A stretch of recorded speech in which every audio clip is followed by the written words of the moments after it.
Hi, this is Gary with Crown Carpet Upholstery Clinic. One of the things I want to discuss today is when we're cleaning a beautiful area such as this with these beautiful vibrant colors, one of the things we have to be concerned about is bleeding, where you get a dye migration from one color to the other under a wet condition.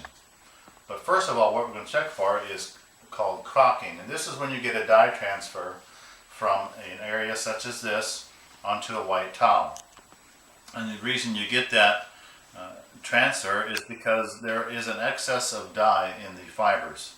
So we're going to test this dark area here. Some of the areas you specifically want to test are dark areas such as black, the dark reds, the dark greens, and any dark blues that may appear in the fibers. So we're going to rub this area right here and see if we get a dye transfer under a dry condition, which helps me to examine, see if there is a potential maybe in the future for bleeding. So I've rubbed the area here, and as you see, you can get a little bit of transfer under the white towel there. So that tells me there could be a potential for bleeding in this rub, but we can treat those conditions to help prevent that bleeding. Next, we're going to test a red area, a dark red area, and see if we get a dye transfer there.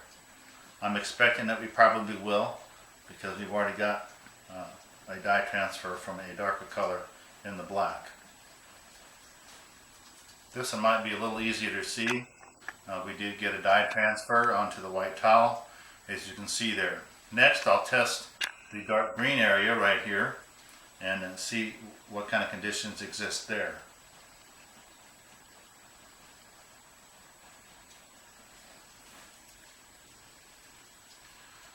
And you may or may not be able to see that. We've got a little bit of a transfer there with the green. So there could be a potential concern for bleeding. And we're going to cover that in our next video on bleeding.